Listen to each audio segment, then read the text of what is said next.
There we go. Thanks very much indeed, both to the organisers for inviting us here to speak and to you all for coming along in what is the final lap, if you like, the final 4 weeks of what I think has been an incredibly creative and engaging debate. I think there are people on both sides of this debate about Scotland's future who've become re-engaged with politics in our country, re-engaged with the political process, and that's one of the most important things that we can achieve together.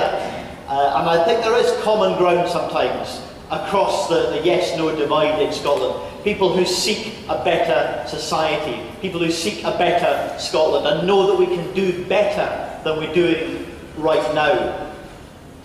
But this ultimately is going to come down in just a few days, actually. If any of you have got a postal vote, you may be voting as soon as Monday. Between Monday and the 18th, people will be voting across Scotland on the question that's printed on the ballot paper: should Scotland be an independent country? But also on another question, a question that isn't in black and white on the ballot paper, but is the reason, I think, why we've had this engaging, creative and inclusive broad debate. The question, what kind of country do we want to be?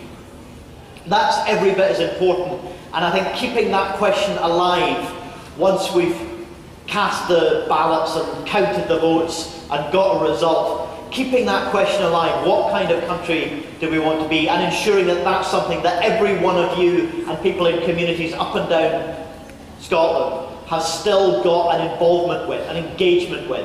I don't want to see politics draw up the drawbridge again once the result is known, and for decision-making and power to be something that just politicians or political parties do. It has to stay something that is engaging and inspiring for all of the people in Scotland, however we choose to vote.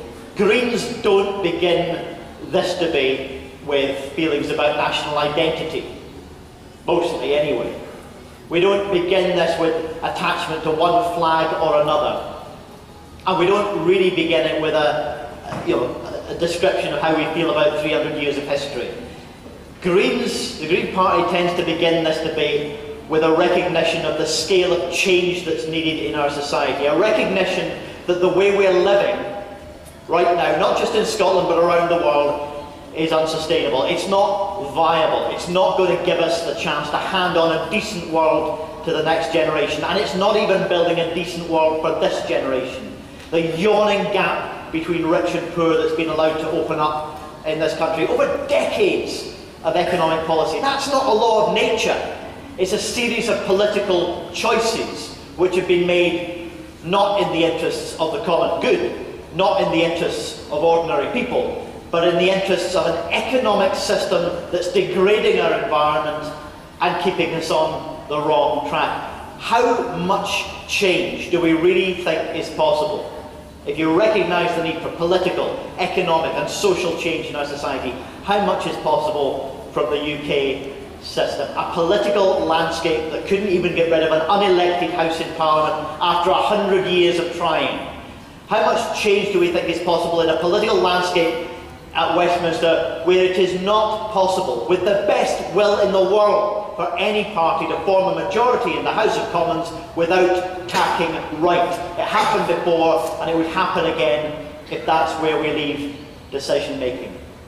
A yes vote is not a guarantee of utopia, any more than the other side can claim that it would be a disaster.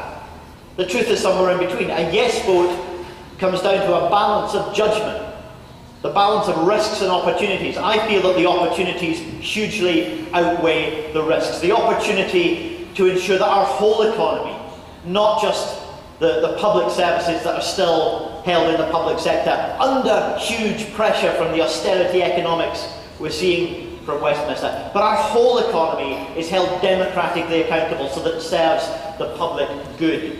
The opportunity of redirecting resources away from the weapons of war, the projection of military power around the world, into the justice, the global justice that is the only source of peace and security in the world.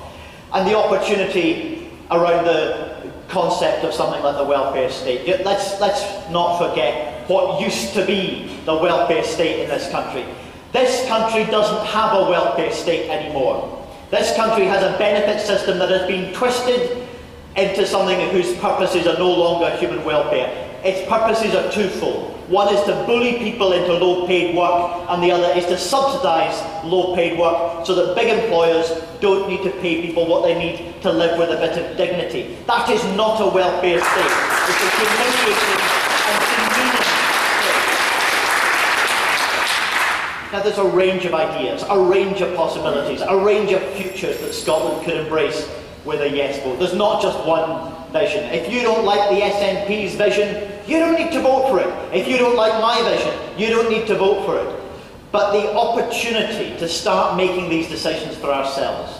There are some who would like, as I do, the idea of a citizen's income instead of the demeaning, means-tested approach to welfare and benefits that we see at the moment. There are others who'd like to see a more, what I would think of as a mean-spirited, narrow, transactional approach where you only get out what you've paid in.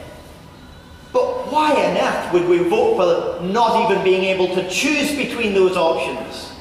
There are some who want our economy to be focused on squeezing out every last drop of oil and gas from the North Sea, and there are others, myself included, who see a renewable future and a recognition that the carbon bubble, this hugely overvalued climate changing industry of fossil fuels, is something we've got to break our dependence on. So some want to squeeze out every last drop, others want to break our dependence on it. But why on earth would you choose not to have the power and responsibility to take either choice? There's a whole host of possibilities for Scotland's future. A fairer, more peaceful, more democratic, more equal society. And also, underlining it all, the idea for a better kind of politics, where power and decision-making is not something that happens in cliques and just amongst political parties, or in councils and in the Scottish Parliament, but one where we share power throughout our whole society, where everybody knows that power is something we all exercise, every one of us. I think there's a howl of outrage right throughout these islands about a broken political system, and I think Scotland's so lucky to be able to direct that energy into something constructive through this debate. Down south they're being offered an agenda which says, resent this, blame that, hate those people. A narrow, mean-spirited area to direct that energy, that anger, that legitimate anger about a broken political system. Scotland has got a chance right now in these next few weeks to do something profoundly constructive with the righteous anger against a broken political system, not just by saying it's broken, but by building a better one. Please vote for it. Thank you very much for that, Patrick. Thank you.